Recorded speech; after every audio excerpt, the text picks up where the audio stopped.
Welcome everyone to Get Your Game On, the channel dedicated to immersive gaming experiences. So recently I've been getting a lot of questions from people interested in possibly buying their first motion platforms. So I thought, what better time than now to reach out and recruit Jeff Weaver, our resident motion simulator expert and tuning guru, for a little roundtable discussion where we talk about all things motion platform related. So the video runs a little long, but I've put timestamps in the description below so you can jump right to the sections that most interest you. So without further ado, let's get started.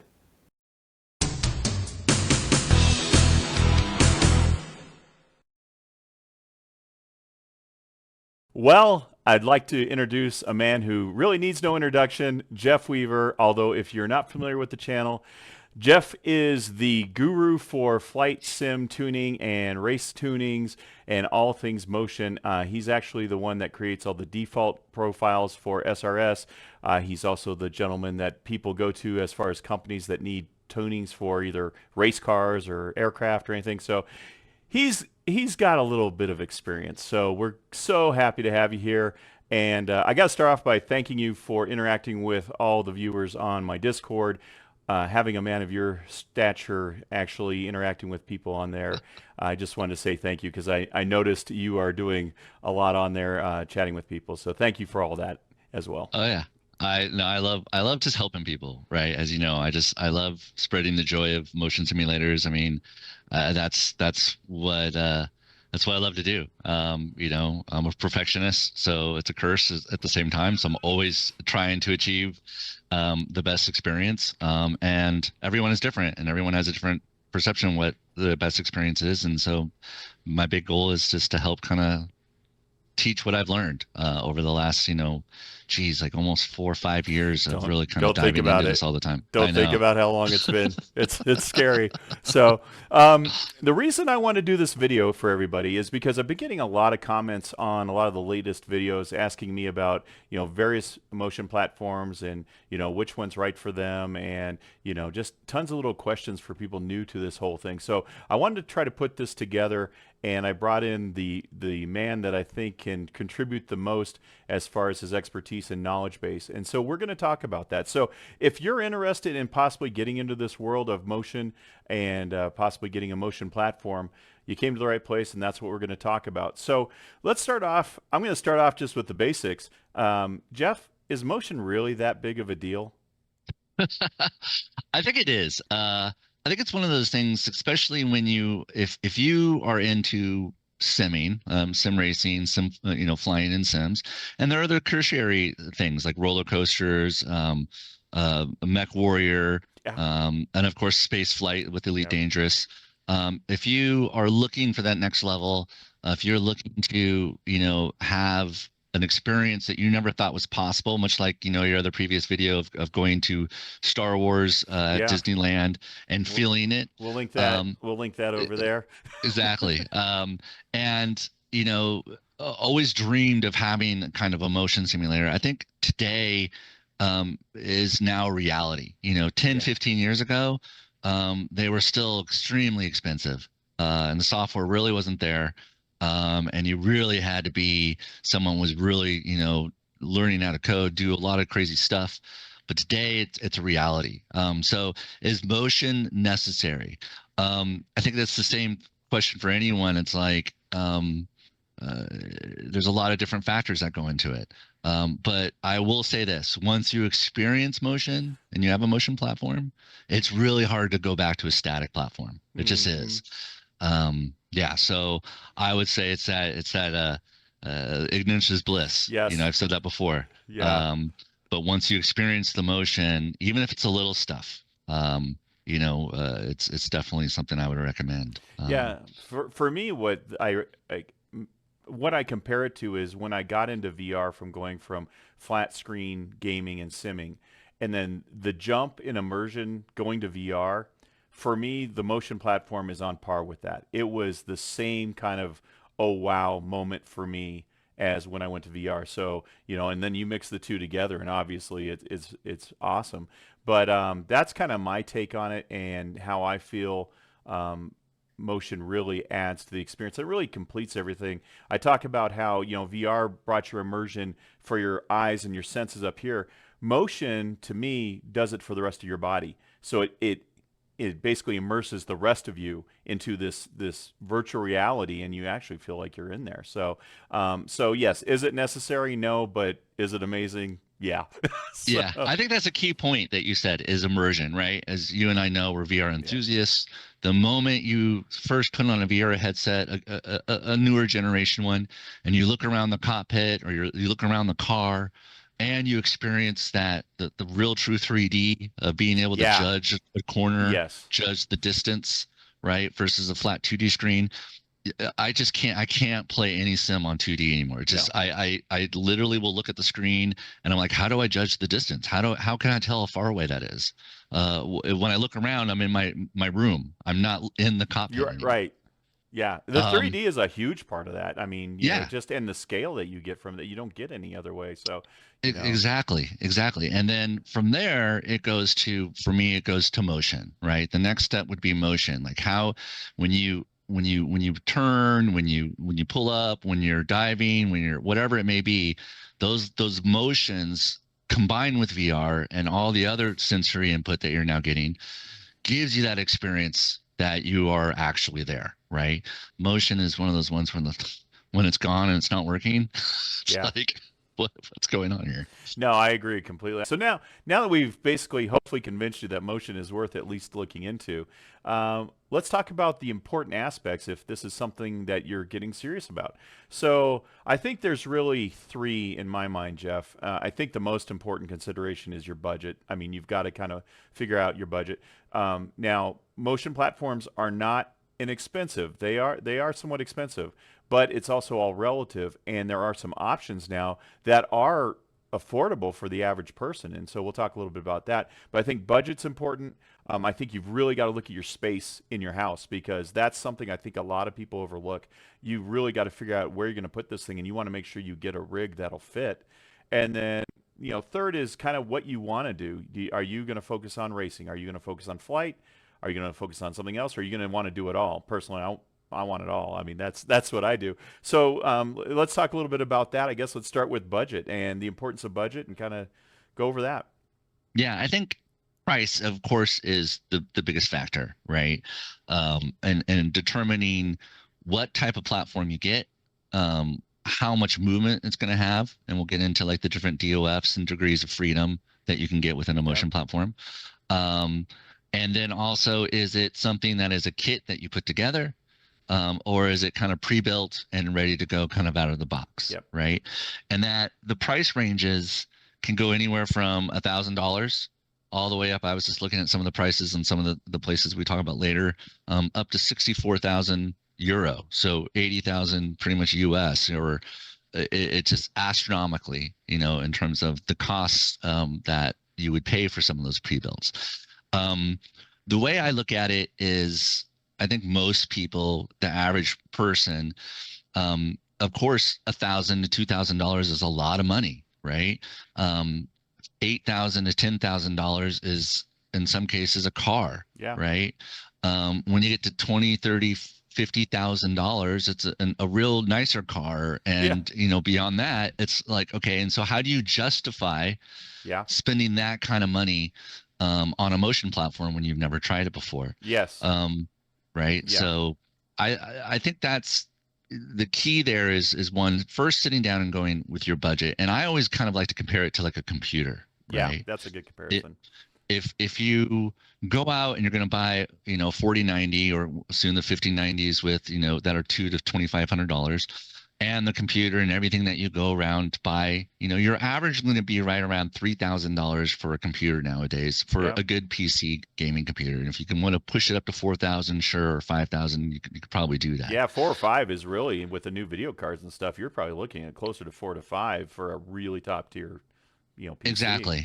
Exactly. And the lifespan of your computer is probably going to be 2 to 3 years before you need to upgrade it. And then I look at that in contrast to, like, say you go out and you buy direct drives for racing and whatnot, Yep. and they have definitely come down in price, but they used to be right around between $1,000 to $1,500. And then all your steering wheels you're going to get, which are $300, and that all starts to add up. Same with flight sim controls, right? A HOTAS system is about $300. You start adding different kind of custom joysticks and whatnot, and of course you can get them cheaper for that. But I always go, the average to me is looking at a motion sim the same cost as a computer, right Yeah. around maybe $3,000, right? Yeah. If you're going to make that investment, and then it is an investment because, again, a motion platform, depending on how you use it, will last as long, if not longer, much longer than, say, a computer. It doesn't go out of date until you want to start upgrading and do extra stuff. So let's just say like that basic introductory kind of price range between $2,000 to say $4,000, right? Yeah.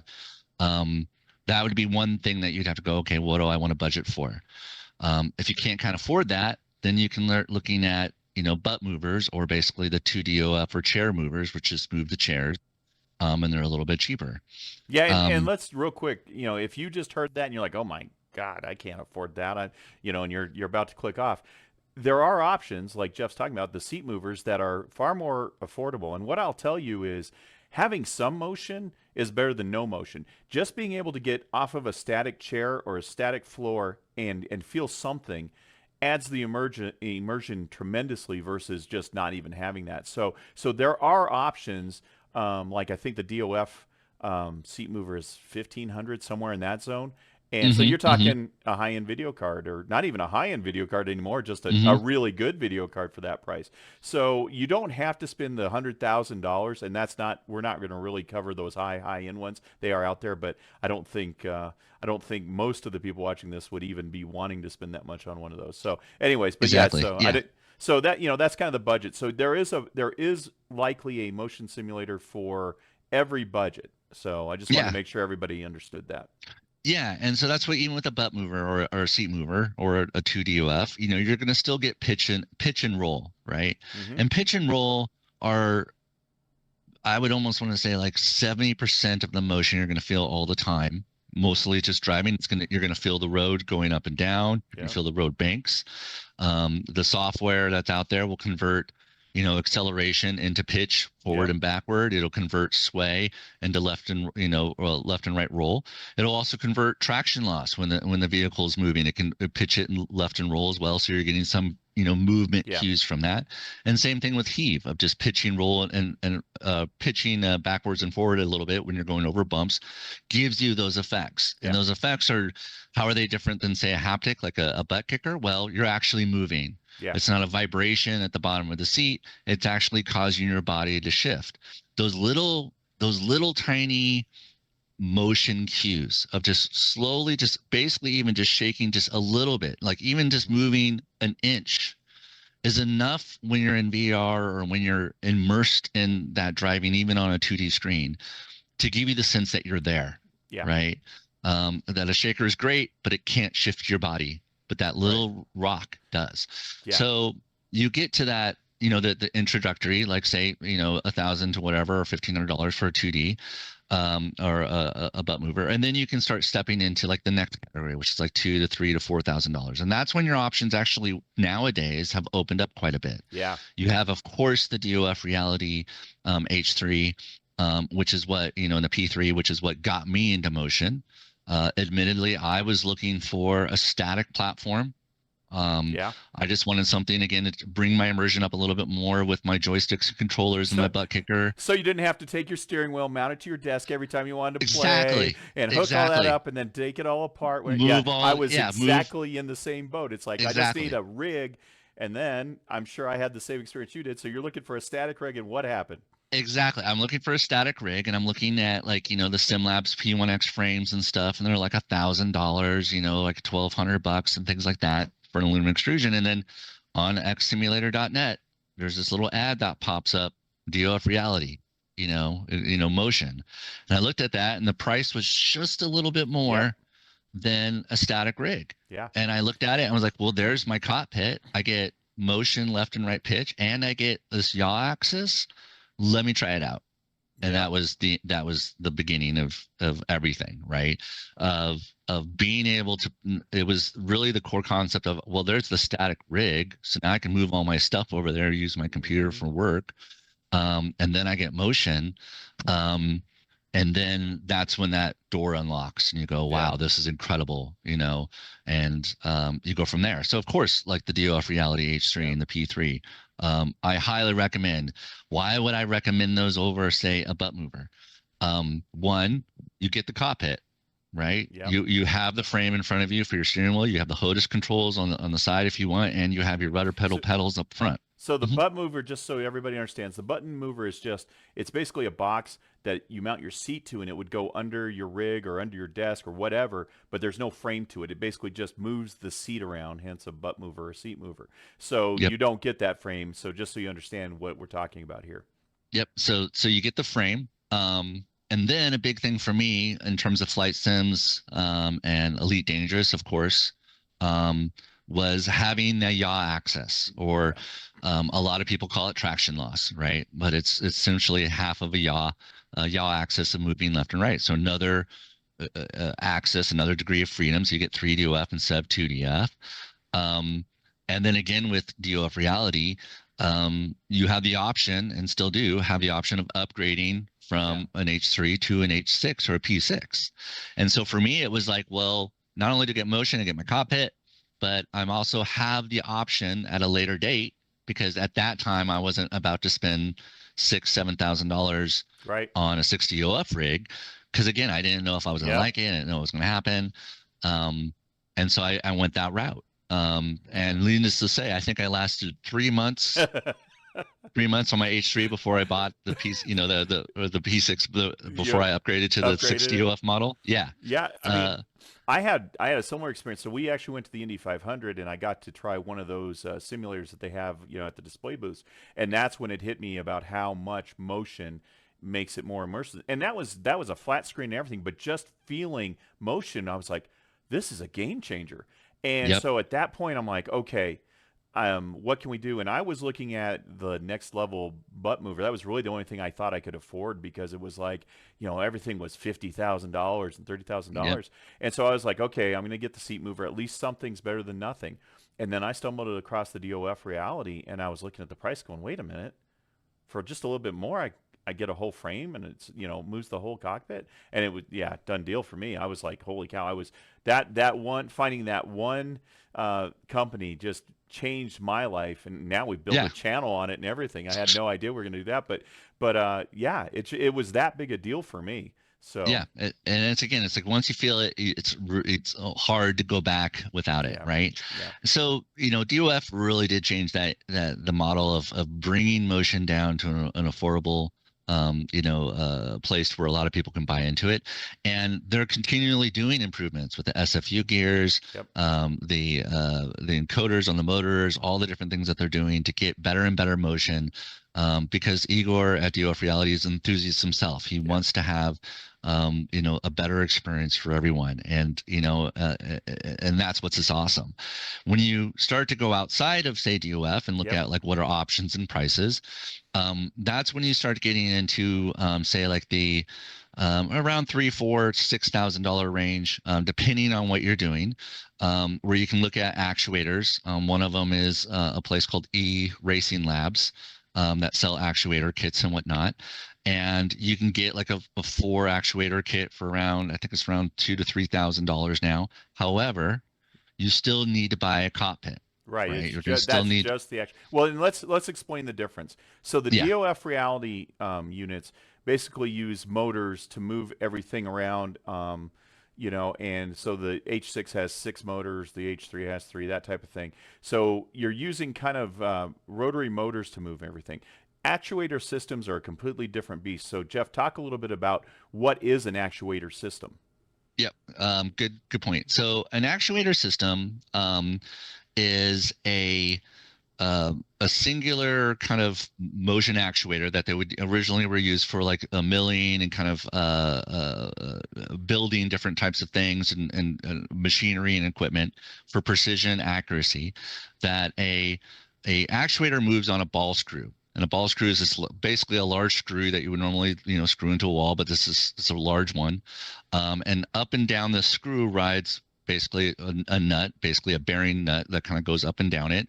And then that allows you the motion to go back and forth with a motor at the very top of it that drives the ball screw. Why are those different than, say, a DOF Reality? Well, DOF Reality original ones were motor driven with gears where it would move the arm back and forth. However, the newer versions with the SFU gears are really starting to emulate the same concept of an actuator. Why is that important? Well, the ball screw and the way it works with actuators is that they're basically always under tension. There's no gear lashing that goes on. When you combine it with a motor that has an encoder, much like the new DOF ones do, instead of, say, a sensor, you get very, very tiny, accurate movements that you can perceive with it, up to like over 68,000 different positions and whatnot, versus the old 1,200. And therefore, what that allows you to have is smoother motion, which is important because when it's jarring or there's little bumps in the road or cogging or whatnot, what they might call it, those break the immersion a little bit because you can feel the platform rather than actually feeling the motion as you would see it on the screen. And so an actuator, because they've been, again, used for commercial purposes and whatnot, and scientific and industry and kind of like that, are built to be very accurate and built to be reliable, and they really don't have a lot of moving parts in them, and therefore they translate good into motion simulators. The thing historically has been is that they've been very expensive. But thankful the kind of history goes back to it was an individual group, much like X Simulator, a group in Germany created the first SFX 100, which was the first kind of, let's call it, motion platform type of actuator, which is basically just the motor, the ball screw inside of a piece of 100 by 100 aluminum extrusion, right? The same thing that you would buy from Sim Labs and whatnot, just a big piece, and it just moves the actuator up and down.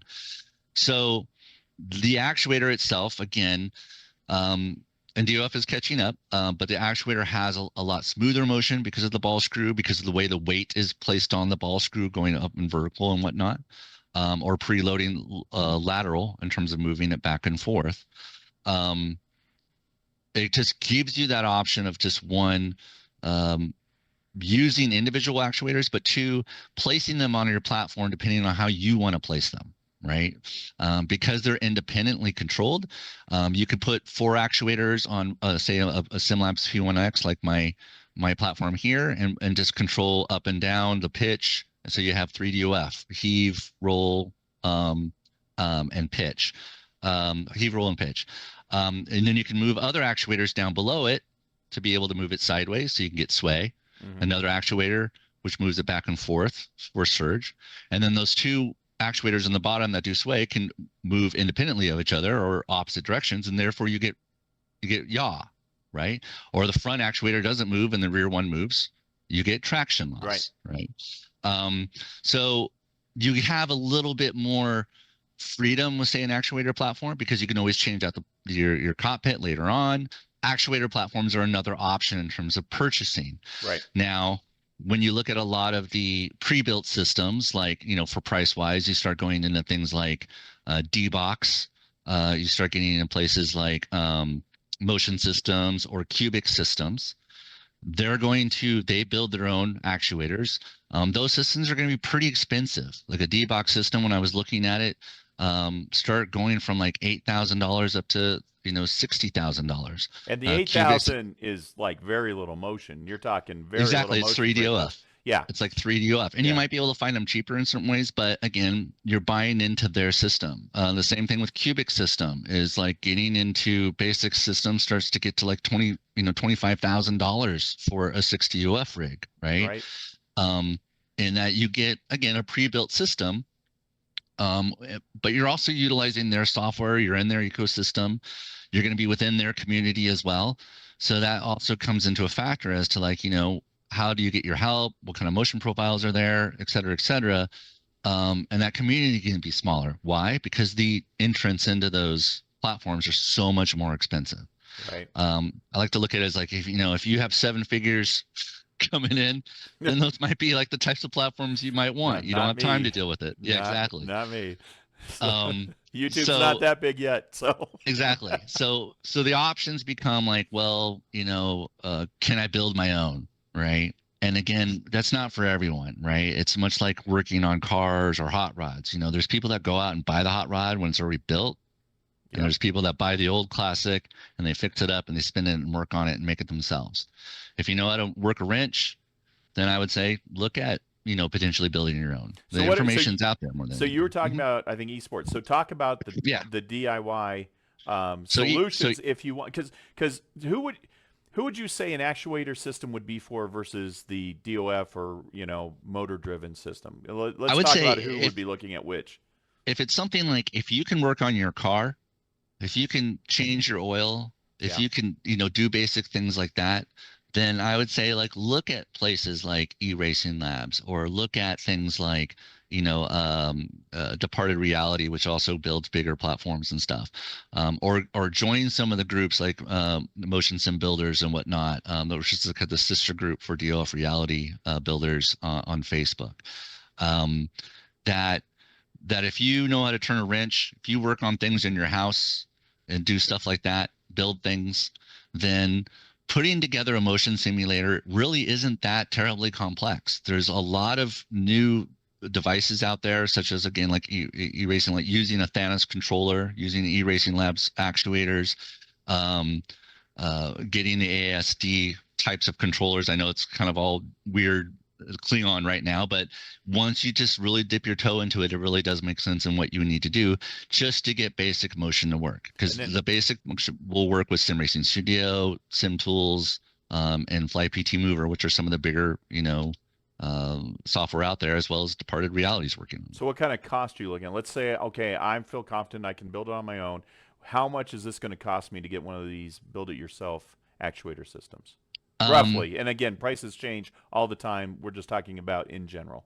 Yeah, if you bought a kit from, say, E-Racing Lab, or even PT Actuator is starting to sell some kits now, and you're able to get the actuators and put that together, I would say you're looking at probably right around $3,000 to $4,000 to get a 3DUF rig, meaning 4 actuators on each side, or you can go with 3 actuators, 2 on the sides, 1 in the back, 1 in the front, kind of a Y type of system, and then the actual cockpit itself, it usually needs to be extruded aluminum. So whether you get a SimLab P1X or some of the other manufacturers, you can get them cheaper. So what are those cost? Because I haven't looked at those. What are those roughly? SimLabs is still a little. They're usually a little bit more. They're right around like I think 1,200 or 1,300. But you can get some other ones that are underneath that, so maybe $800 or even less, or 700. Let's just make it easy. Yeah, 1,000. yeah. So you're looking at about $4,000 to $5,000 to get a motion platform that you build through a kit. Is that right?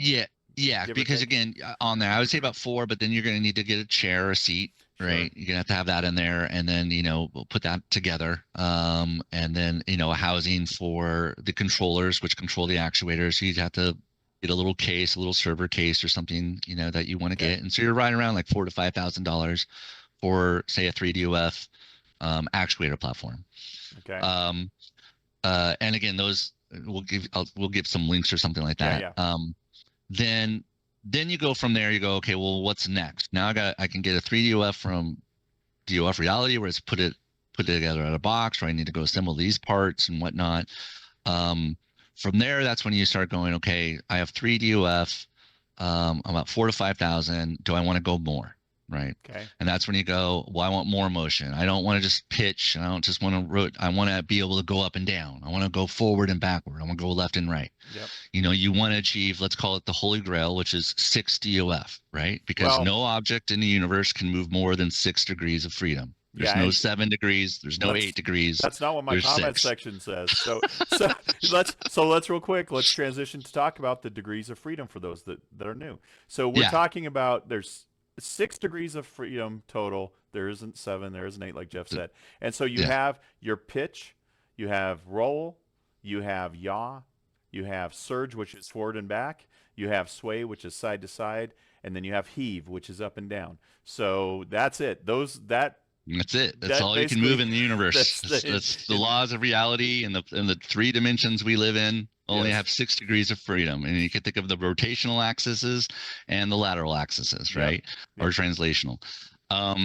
So why would you want 60 UF? Well, again, do you want to feel all the potential motion that is available in the simulator, right? Do you want to feel Yes, I do. yeah, exactly.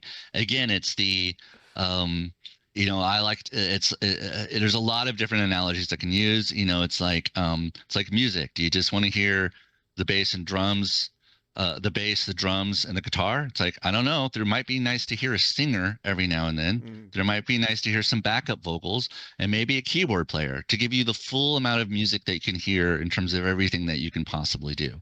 Does that make 3DOF less? No. It's still a great experience. You can still have a lot of fun with 3D degrees of freedom because, again, those little motion cues. But once you start feeling 60 UF, once you feel real heave, once you feel the surge or you feel the sway when you're warming up the tires or you're surging forward or backing or you're going over bumps, it's hard to off the catapult, off a carrier deck. That's my favorite.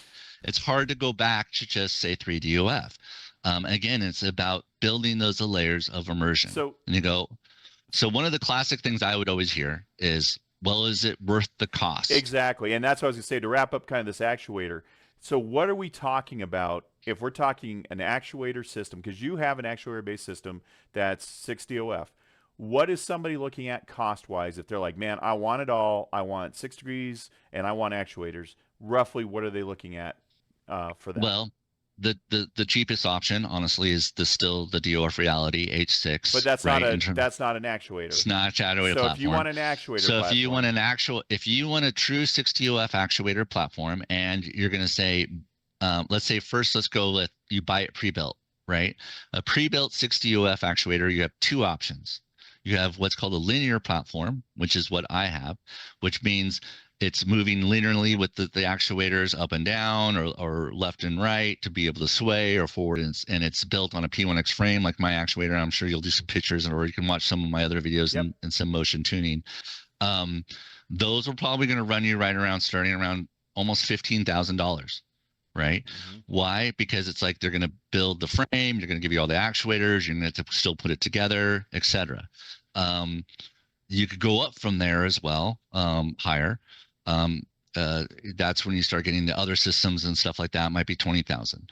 The other option is a hexapod system, which is again much like Cubic Systems does, or Motion Sims, or some other manufacturers out there. Those tend to be almost $25,000 and up. Why are they more expensive? I don't know. They want to charge a lot more for it. Because they right? can. It's because they can. Yes, they right? can. Realistically, they should all be, to me personally, no motion platform should be more than $10,000. It's just, they shouldn't. And I get it. I understand why they do it, but this is a lot of money, right? Even for a 60 UF like that I have, it's a lot of money. Yeah. When you get into building your own, right? It's really not that much more than say the 4,000 to 5,000. You could do a 60 UF platform if you build your own for right around $8,000 or maybe even a little bit less, right? Because per actuator, you're only adding 3 more actuators if you're doing, say, a linear platform. Like a linear platform takes 7 actuators, right? It's 4 verticals and 3 horizontals. Whereas a Stewart platform, a hexapod system, just needs 6 actuators. And that system is very similar to the design of the DOF Reality H2 that you guys have seen on the channel. It's a similar style, but it uses, instead of the arms, it actually uses the actuator where my arms are. It actually uses the actuators there. So that's the difference, and that's how they do that. And so the price, again, will break down. Places like Departed Realities come on scene, which are supplying a lot of the more complicated parts that were needed for hexapod systems. So they are driving the price down. But still you have to assemble it, right? Yep.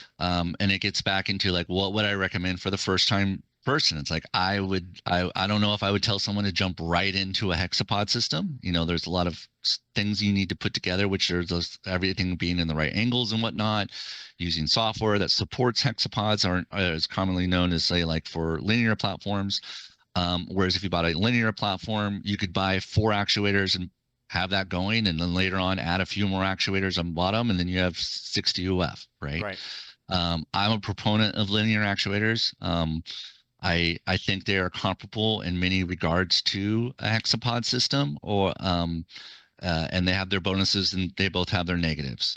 But that ability to build up Sure. from a 4 actuator system to 60 UF is one of those things. It's just like you can't do that with a hexapod. You And either go that's all in or yeah. you're not doing it, right? And when he's talking hexapod, he's not talking about the DOF Reality H6. It's a similar style, but the H6, obviously uses the motors, and that's really, in my opinion, what makes DOF so good is because you can upgrade it just like you can upgrade a linear system.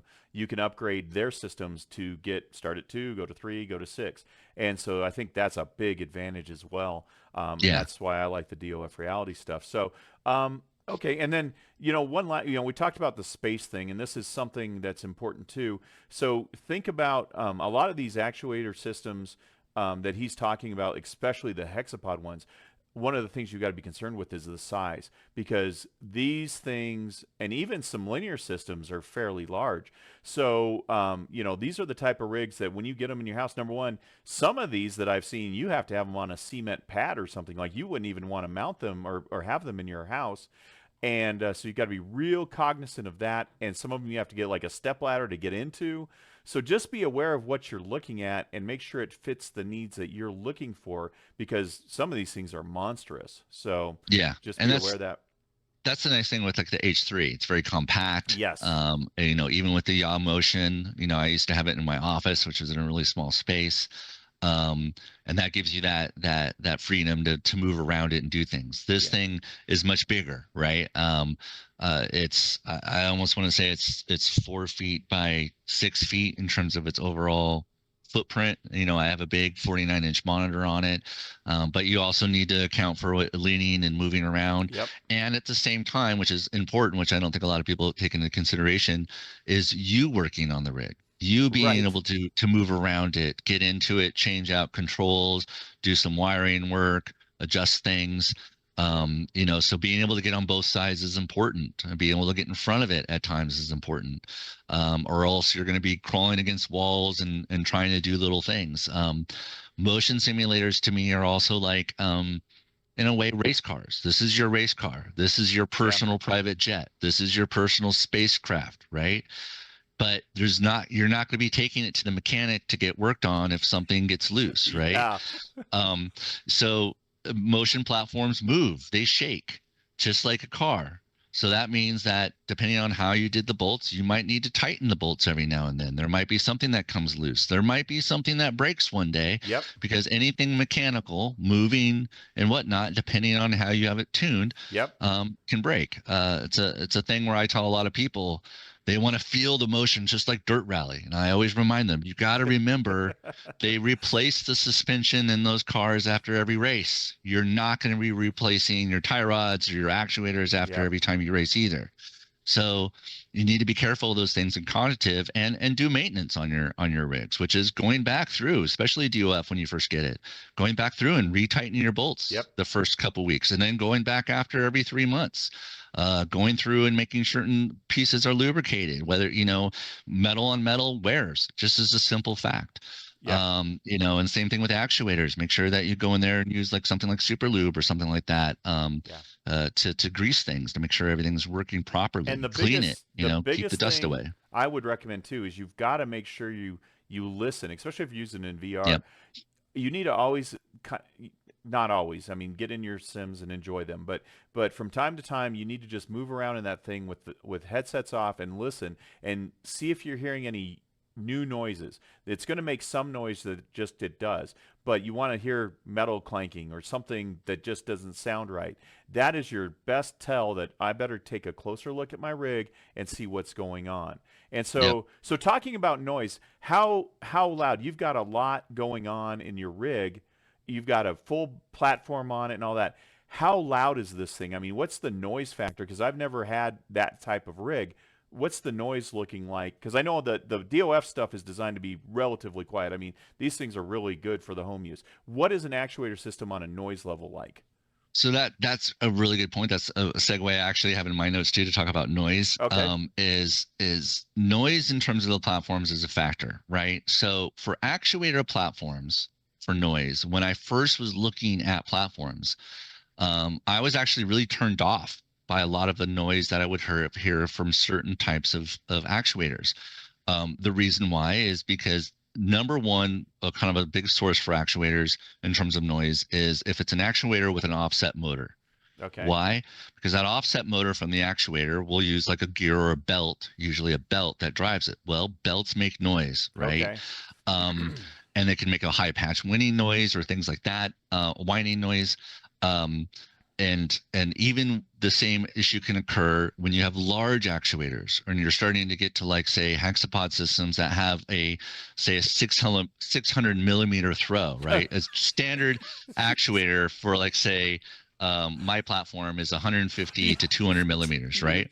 But when you get to Oh, 600 millimeters for those really large platforms, well, it's like, again, that bearing needs to run up that ball screw, and telemetry doesn't change, meaning when you're braking in your car in say a Assetto Corsa or iRacing, or you're flying in DCS or you're in Elite Dangerous, that telemetry value is the same. Will go up and come down to tell things have stopped.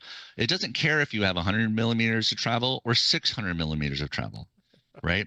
So at 600 millimeters, you need to move that fast. Well, speed and going up a bearing, it's just going to generate noise, right? And that's sure. another kind of little argument that I have against anything above 200 millimeters. To me, is starting to become unusable. Why?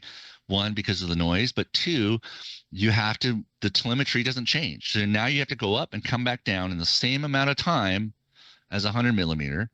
And that's just going to naturally, with physics, result in a jarring motion. Yeah. When I only have to move this far, but now I have to come in the same distance, At the I same have to move time. fast. And you will notice a lot of the people that post videos and those larger actuator systems limit the movement. Why? Because it just doesn't work. It becomes too jarring. It's too noisy. It's So, it's similar yes, to the argument over a force feedback wheel. It's like I want a 50 Newton meter strong wheel, and then you turn it down to 5, or exactly. 8. It's the same thing. You build this huge motion platform, but then you're gonna have to turn it down because it's just too much. So Exactly. And I firmly believe in with when it comes to motion and the less is more, right? It's so motion in terms of actuators can be noisy depending on one, if it's one of those offset style, hmm and two, if there's a lot of motion. Even in this actuator platform, if I'm really rocking, 150 millimeters all the way over, I can potentially hear it over the audio of the game if it is really going fast or really going okay. hard in a lot of different directions. But you don't get a Um, lot of rattle and shake from the rig itself, like the no, okay. because that is the, let's call it the advantage then of an over a an actuator platform, is that you generally will utilize an extruded aluminum frame, and as long as you have a well built extruded aluminum frame, meaning that something that's not just say 40 by 80 Right. pieces, meaning 40 millimeters by 80 millimeters, you have at least a frame that's 120, or in this case it's like a 240, I think, frame from Simlab P1X. They become very, very rigid. Okay. um, and that is another thing that I think is important for platforms, whether it's static or even motion, is rigidity does help with immersion. When you push your pedal to the metal or brakes hard in your car, you don't feel the frame of your car flex, right? Yeah. The same thing with a jet. So with my H3 and my P6 and whatnot, I'm always modifying things, making them stronger, adding Yeah. additional struts or whatnot. But DOF Reality has done a lot in that Yeah. regard of adding additional strength, not just to reduce flex, but really help with that immersion and that rigidity Yeah. when you're hitting the brakes, that When it doesn't move. when I bought mine, I noticed I was watching videos and people's joystick mounts were constantly loose. Yeah, And so what we did was we customized some reinforcements to basically do triangulation and to really fix those. And mine's solid, but that's not stock either. That's yeah. but Igor has. I mean, they have improved. I noticed at the Flight Sim Expo and the H3, I didn't notice a whole lot of flex, but I also wasn't in it a whole lot. So they've improved, but you can always customize it. But rigidity is Yeah. important. It is And definitely an I've important aspect. have tons of little pieces of rubber and sandwiched in the things to keep Yep, things, every mobile. joint, every joint Yep, on every mine. joint. And Yep. I know we want to keep moving because I know we've been talking for a while now. But the other factor in terms of platforms, I would say for people considering them is the noise, not of the platform for you, in terms of Exactly. immersion, Exactly. but noise in terms of your household, right? I've seen a Exactly. lot of complaints. I've seen a lot of people have issues, especially if you're living in an apartment, Oh yeah. or if you have kids or whatnot, and you want to play late at night, you don't want to keep people up. Motion platforms can be loud in that regard. And again, if the bigger the platform, the more it's moving, the more noise it's going to generate. So what you can do is to use things like large rubber mats. I'm a big proponent of using like stall mats and horse stall mats and things like that because they're cheaper. Sure. They work great. But it's just something to be cognitive of, especially if you're in an apartment complex and you live on the second Yeah. floor. It can generate noise. Because there's always going to be the comment, and I've already heard it. Well, I'll just turn up my audio louder. I don't care how loud it is. I'll just turn my headset up. Well, the problem is you've got Yeah. people probably, if not living directly in your domicile, you've definitely got possibly neighbors if you're in an apartment. So you've got Yep. to. It's more than just about you. You've got to think about the environment you're in. But there is the ability though that you can turn the motion down. Again, it Yeah. doesn't ruin the experience because again, less is more. And if as long as you're getting the small cues, you could still feel it and have fun with it. See, So Jeff and I noise is a disagree big with that. thing. I'm like, no, more is more. So I'm like, move me to the extreme. That's why we're so Exactly. good because we both have Ex- different points of view. So anyhow, Exactly. So and just a quick touch on with like I don't know if we want to talk about the DOFs and the different DOFs and yeah, whatnot. yeah, But to me there's different levels, right? To me there's the first level is 2DF. You have to have pitch and roll. yeah, Pitch and roll is just essential in terms of any type of motion. The yeah, second one becomes yaw. A lot of people call it traction loss. That's fine, but to me that's yaw. It's half moving so that you can feel the rotational yeah, axis of when you're skidding or your traction loss is occurring when you're racing, but also when you're flying, you're using your rudder pedals or whatever it may be. From there, the next one that's important to me is heave, being able to go up and hmm down vertically. It gives you the road bumps, it gives you yep, turbulence feels. That's and when you're landing in a yep, car or things like that, or yep, landing, you can feel the up and down motion of it. From there, the next one would be surge, being able to surge forward and backward, just to give you those initial feelings of acceleration are important when you're crashing, things like that. And realistically, when you're landing from jumps, a lot of that is like the actual deceleration of the rather than just heave. And then finally is sway. Sway is one of those ones that's not really used a lot in simulators. It's generally found when you're warming up your tires or you're changing lanes really quick. You'll feel that the sway kind of going See, left and and right. see, this is Um, this is the difference because Jeff doesn't drive like I do. Sways big time when I drive because I'm always bashing off of other drivers or off of is guard walls. So I feel the sway a lot that because I'm slows you down. constantly That's smashing into that's something. that's Jeff's a way. much better driver than me, so he doesn't notice the sway nearly as much. And there is some in turbulence and stuff, but again, Sure. it's, you could emulate a lot that with roll instead. So I always look at it as like, what is important? Like what again, What what is the important in terms of immersion? It's like pitch and roll or key, then comes yaw, then comes heave, well, then surge, and from there let's this way. talk a little bit about that because let's just we've talked about the different type of systems. Let's just talk about the DOF reality units and kind of where they fit for what somebody might be doing. And so basically the way they are, again, the seat mover is a great option if you're on a budget and you just want to get some motion. We're not going to talk much about that. We're going to talk about the H2, the H3, and the H6, and the numbers indicate how many degrees of motion they have. So the H2, for example, only has pitch and roll.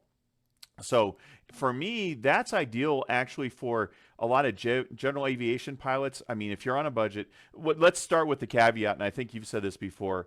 You more degrees of freedom are always better. If you can afford more degrees of freedom, you'll get more from that.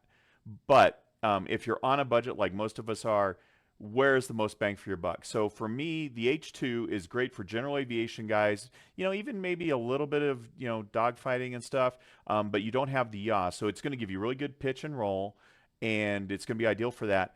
But if you start talking about doing yaw moves, especially in a helicopter or even combat, you're more going to be slipping and trying to get on target. To me, that's when the H3 comes in. So the H3 includes yaw. It has pitch, roll, and yaw. So to me, the H3 is ideal for somebody that's on a budget and wants to have a little bit more aggressive flight. And so where do you feel for the H2 and H3 stand? And then we'll talk about the H6 after that. Um, yeah, again, it's hard for me to say go with with say like M2 or the butt mover kind of thing, simply just because I'm a firm believer of having the entire cockpit be there moving with you. Yeah, so as long as you have the cockpit there, I think the pitch and roll are key, right? Because again, you can emulate the traction loss with adding some roll into it. So again, it's a motion cue. Is it exactly accurate there? You're feeling the rotational aspect of it slipping out. What you do find at times is rotational motion, say like with the YawVR, right?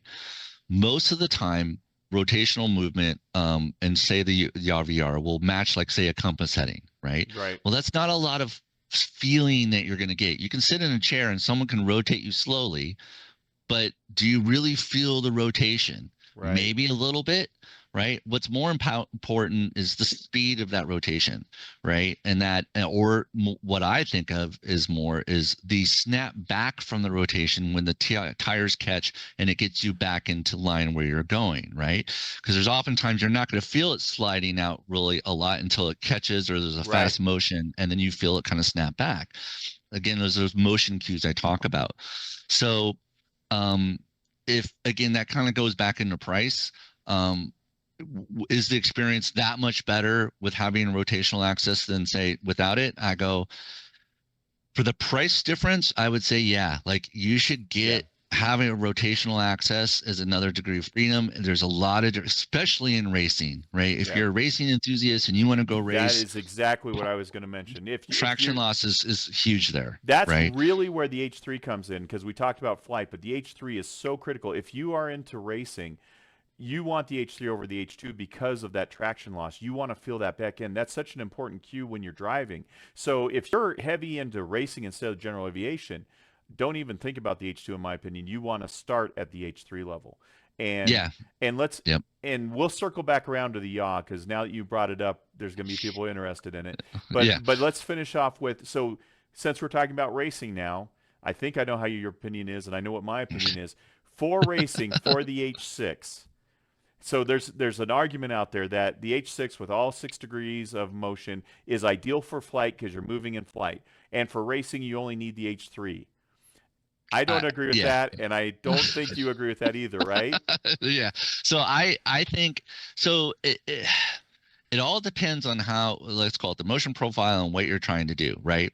So, and like you bring up a good point. Like there's a big difference to me between someone that wants to do commercial flying, like say a Cessna or something like that, or a Boeing or whatnot, versus someone who wants to do dogfighting, right? That roll and pitch become very important in flight, especially for dogfighting and having some of those extreme kind of feelings that you're going when you're really kind of actually fighting hard. If you're feeling extreme pitches of roll and pitch in commercial flight, you're probably not really doing a lot, right? Correctly. Maybe things are going wrong. But at the same time, you're really not going to be pitching and rolling a lot. It's like you get up to your altitude, you kind of roll to where you're going to go, and you're kind of flying straight. So there doesn't need to be a lot of rotational access, or rotational axis is really playing a lot in terms of commercial flight. I'm not going to ever say like 6DUF, 3DUF is better than 6DUF, but I would say like what is more important, right? When you get into, so like say for commercial flight, pitch and roll are important. You can get away with an H2, you can get away with an H3.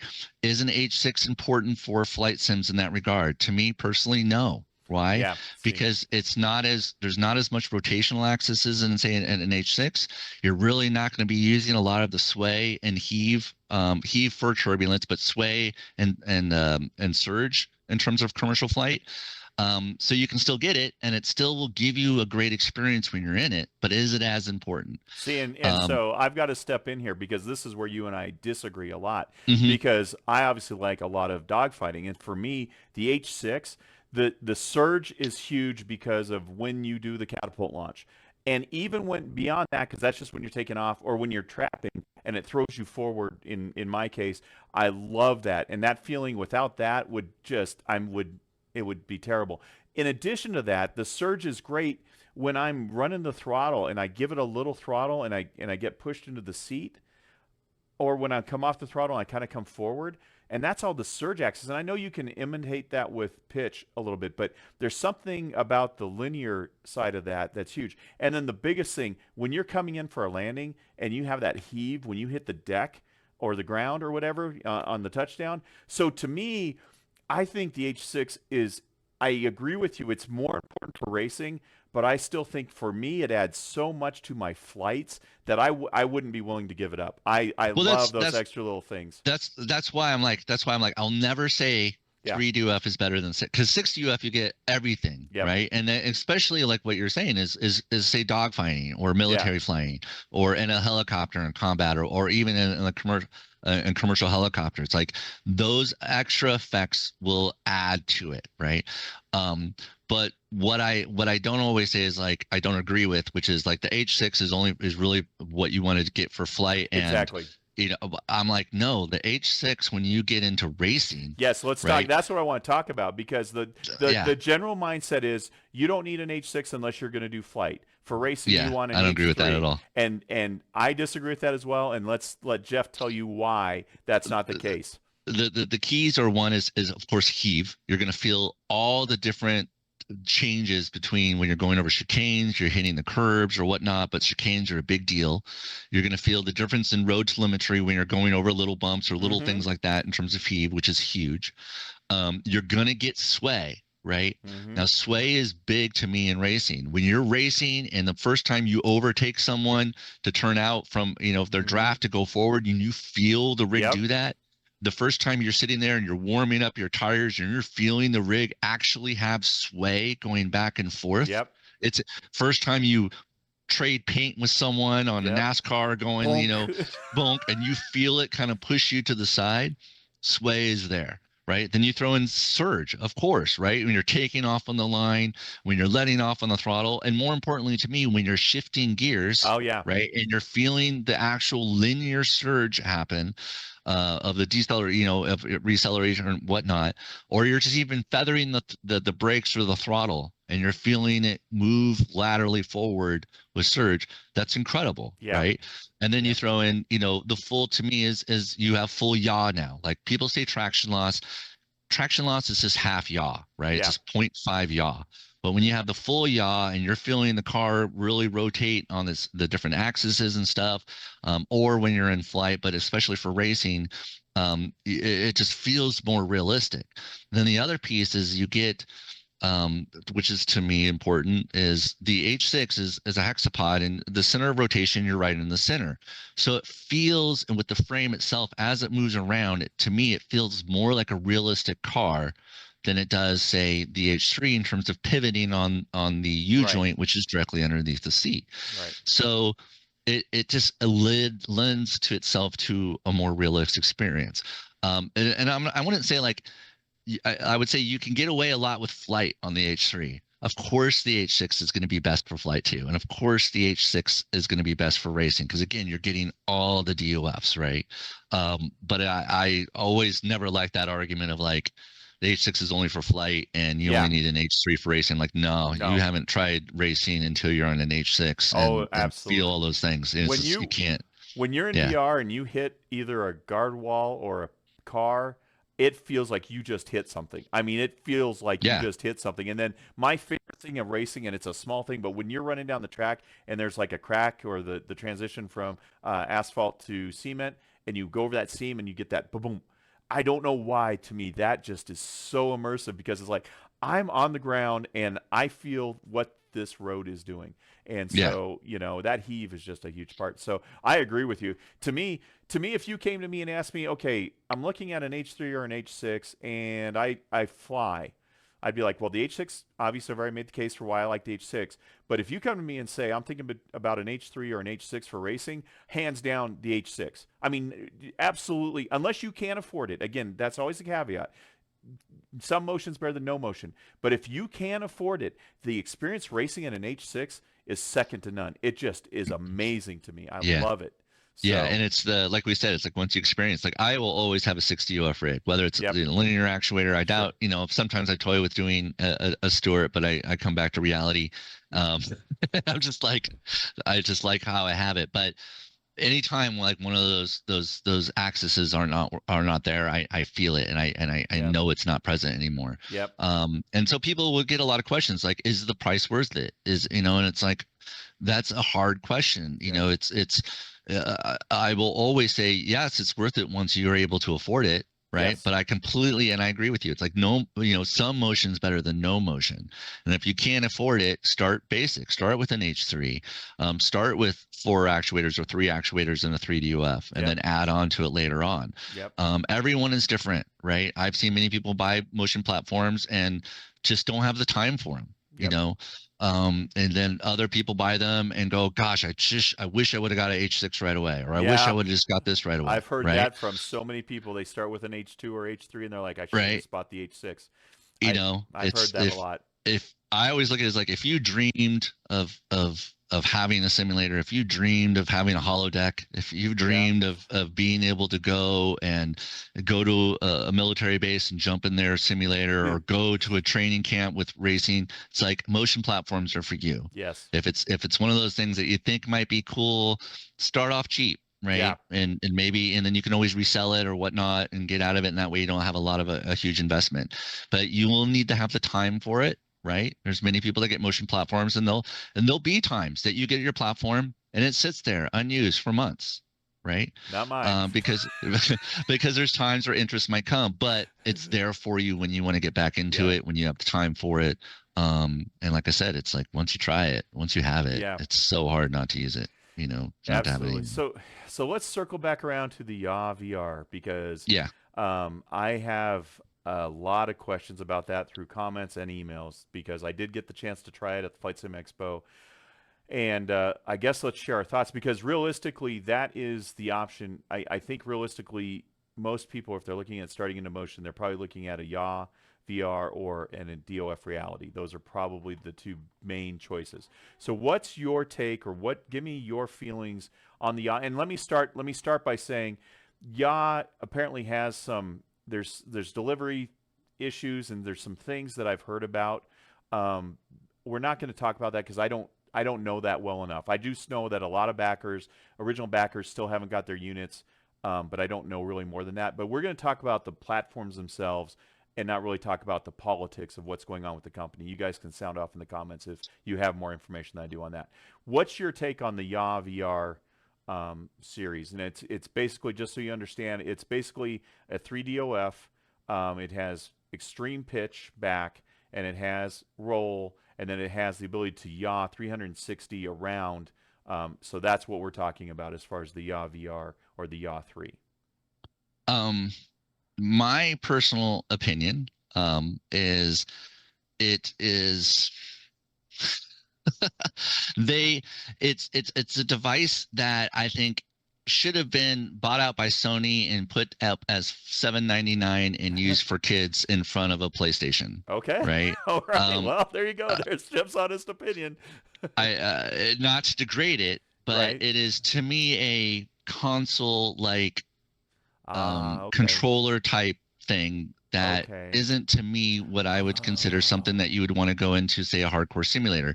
Now, why do I say that? One is, technically, even though it says 3DOF and it can rotate on the yaw axis and has pitch and roll, um, pitch and roll are the primary factors there, right? The yaw axis, especially yaw telemetry, the idea of sitting in a racetrack and I'm going to have it set up to where it follows, the direction heading of where I'm going, right? You don't really feel that in No. any kind of way in a real life scenario, in a car or whatnot. Like, oh, now I'm heading south. Now I can feel that I'm heading west, right? And games have telemetry for that, but you would instead utilize it for yaw rate, which is what does traction loss, which is, the rate at which you're moving off center from, the center of rotational axis for the vehicle, right? So yeah, I can rotate left and right, and yeah, I can pitch down and right. But again, that's why I put yaw as as a third option there.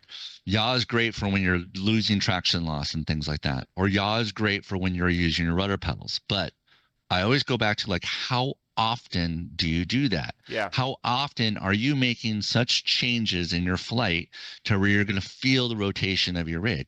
Even in a helicopter, it's like you're not really, only when you're hovering and maybe rotating kind of back Yep. and forth quickly, you're going to feel that. And the same thing with racing. There does come a point, unless you are doing rally racing, there does come a point where you realize, if I have traction loss going on, I'm not driving correctly. Right. And so there comes a point where, if you're really racing seriously in iRacing, you're not doing rally racing, you're not going to feel traction loss a lot. Maybe occasional when you lose it a little bit, but it's not as important as, say, like heave or something like that.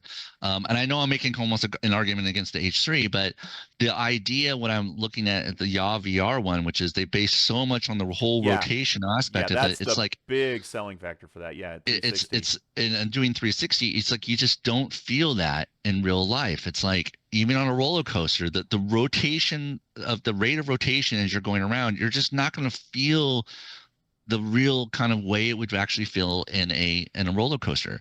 The second issue I have with it, even though I know the the VR3 is solved what's called, the first Yaws had a problem where they were on rollers and they would slip, and it would sometimes not rotate, completely, because the rollers would slip, and it's not kind of catching up, and then all of a sudden it needs to kind of catch up to where the telemetry is. The new one doesn't have that. However, from what I've seen, and I know that they're trying to change it, it doesn't have a lot of pitch down. Right. Yes, it can pitch you back upward. Well, great, as long as I'm always going up hills, right? But what happens when I want to go down a hill? What happens when I'm pushing forward on the controller and doing negative G's? The idea of not having pitching forward is a very important axis for when you want to have a feeling of weightlessness. Yeah. When you're going off of a jump, when you're going in, like Star Wars or something like that, or Elite Dangerous, and you're pitching down to go down, it gives you an intense feeling, because you're not used to that feeling of pitching down, and it really adds to the immersion in those particular regards. So that's where I'm like, I understand what they're trying to do. The other aspect of it is the frame, right? Yeah. The frame considerations are big, especially with not having any kind of flex. And DOF Reality has made a lot of progress there. It still can't compete to an lunar extrusion frame, which is just rock solid. And from what I've seen in the VR category, is that the mounts, for whether it's HOTAS and especially the pedals, it just has so much flex in it. I just couldn't imagine using that. And so my thoughts were always like, YawVR should position themselves as a alternative or an accessory to consoles for families that can have their kids jump into them, have them be priced under $800, have a controller, and race around in it, and then build the next generation of motion platform enthusiasts that one day want to get a DOF or an actuator platform and continue this hobby forever. That their idea of trying to compete against a DOF Reality or actuator platforms, or what I consider real motion simulators, they just can't do that. Their only advantage is kind of the price, and they just need to get subsidized through Sony or Xbox or something to sit down and Meta and have it be like, hey, you can get your Gran Turismo version, you can get your extreme whatever it may be, like, racing game, and then have it sit in front of you. The size is correct for kids. The how big it is would work well for moving it in and out of the living room and things like that. But for someone that wants to play iRacing, Assetto Corsa, that someone wants to do dirt rally, someone wants to fly DCS or Microsoft Flight Simulator, I wouldn't recommend it. You don't have any upgrade paths to 6 UF like you do with UF or actuator platforms. You don't have any kind of frame to really build off of when you want to start adding a helicopter collective, or you want to be able to change out and add a big pair of rudder pedals or something like that. I would much rather sell someone like, just wait another 6 months or a year and save up and get a DOF Reality platform, or buy actuator platform. Well, the irony is, you're talking about price. The irony is the Yaw 3 is more expensive than the H3 by almost, I think, $1,000. It's close to $1,000 difference. And so for me, the Yaw, there is no way I'd take a YawVR over my H6. I mean, there's no way. So that's that's right off the bat if you're talking H6 to YawVR3. But realistically, its competitor would be more the H3. And so the things that concern me about the Yaw, and since I did get to try it, number one, you're talking the price is more. Number two, the space requirement you need for it, because if you're going to do the 360 thing, you need a Yeah. lot of room because that leg box is going to be whipping around. And the other thing I've noticed, you're going to probably have to mount this to the floor because what I've seen is when it gets moving around, even in my video, you could see it sliding around on the floor. So you're going to be in VR and all of a sudden you're going to whip that chair right into your television and, bust the television or run into a kid or something like that. So I worry about the fact that it seems to be pretty it doesn't stay solid where you put it. It needs a lot of space if you're going to move it. And then I worry about the mounting options, like you said. I don't see how you can have all the stuff like we have mounted on that thing. And the balance to me, and I don't see anybody talking about it, but to me, the balance seems like so critical on that. I always see them putting huge weights behind the chair and stuff. And so balance to me is going to be really critical. And you're going to really have to make sure you get that right, or else that thing's not going to move correctly. Yeah. So so again, I would never get rid of it. And it felt more arcade to me. Again, I only Yeah. used it briefly, so I can't speak to if I had it here and was testing it and actually put it through its paces. But from my initial feeling, I never felt solid in it. It felt unstable as heck. I was holding on to the chair a lot of times because I just felt like I was going to fly out of it. I've never felt that way on my DOF rig, ever. Yeah, and So, that's a big factor of you being able to choose the seat that you want, yep, right? Getting, like I love my NRG Prisma seats. They're $300 something, yep, and I can sit in them all day, right? yep. And at the same time, I had no problem taking a jigsaw and cutting out a little notch for my ejection handle in it, right? And it was just easy to do, and I'm done, right? Yep. You can't do that in a YawVR, right? Um, so that's why I'm more proponent for like say DOF or PT Actuator, Race at Home, the Departed Reality type of rigs where you have the options to do things, upgrades as you go. You can add the chairs that you want. You can do Yep. those different things. Everyone is different. Yep. And as you progress through the hobby, it's just like any hobby. It's like racing. It's like a boat. It's whatever. It's like you're going to spend some money Yeah. and you're going to keep spending money. And the more you love this hobby, the more you're going to spend money. And 4 years later, I'm still spending money, Yeah. right? You need Because both. it's like I always want the nits. I want this. I want to add that. I want to do that. But for motion, it is a thing of like you said. It's like once it's hard to go without it once you don't feel it. Yeah. And that it's once you get into it, you realize you're always going to have a motion platform. Yeah, It's just always. it's incredible. If something happened to mine, I would be out buying a replacement tomorrow. I mean, that's how big a deal, and that's how much I love my motion Oh yeah. platform. It's absolutely amazing. So, I guess that's probably a good place to end it. Let's do a quick wrap up and just talk about who these motion simulators might be for. So, if you're on a budget, obviously the seat mover, or if you can afford it, an H2 are probably your best options. You're looking at around 2,000 ish for that. And then we're talking, let's say H3 is good. That's a good all around. Would you say the H3 is probably best value in motion right now? I would say it's a really good value. I think it's the thing that like if you want to buy something and just set it up, it's a great value. If you feel confident in terms of do-it-yourself type of stuff, there's other options out there like e-racing labs and whatnot. Okay. If you have extra money, that's when you get into like say PT Actuator. Even though they have the expensive systems, you can buy the individual kits. What's the difference? It's the difference of build quality, how strong and how long they're going to last, right? When you're paying a little bit extra for some of So the custom so solutions. so if money, I don't want to say if money is no object, but if you're willing to invest, you want a good experience and you're willing to invest into this experience, you're going to love it, then you start looking at the 6-degree motion systems like Jeff's talking about with the PT actuators or an H6. And DOF Reality, just to be clear, they also have a P series line, which is their professional series. Unless you're running it in an arcade setting where you're doing, basically 8 hours a day, 7 days a week, I don't think you should worry about the extra money for a P series. That's my personal opinion. I think you agree with that, right, Jeff? You don't really need Yeah, the P I series. think it's just really hard to beat the H3, Yeah. right? I have an H3 right now, so everyone knows I used to have a P3, I had a P6. I have an H3 now, and I have basically this actuator platformer that's been 2 versions of it. From a value standpoint and from where I'm impressed, just even with the basic SFU gears and sensors, the older ones, I'm still impressed with of how it moves and what you can get out of that rig. Igor and DOF Reality really hit it out of the park with the idea of the H3, and mine was 4 years ago, right? So he's got the extra frame supports and everything like that. If you do get a HOTUS kit and start flying flight sims, because we need more virtual pilots out Yes, there. we do.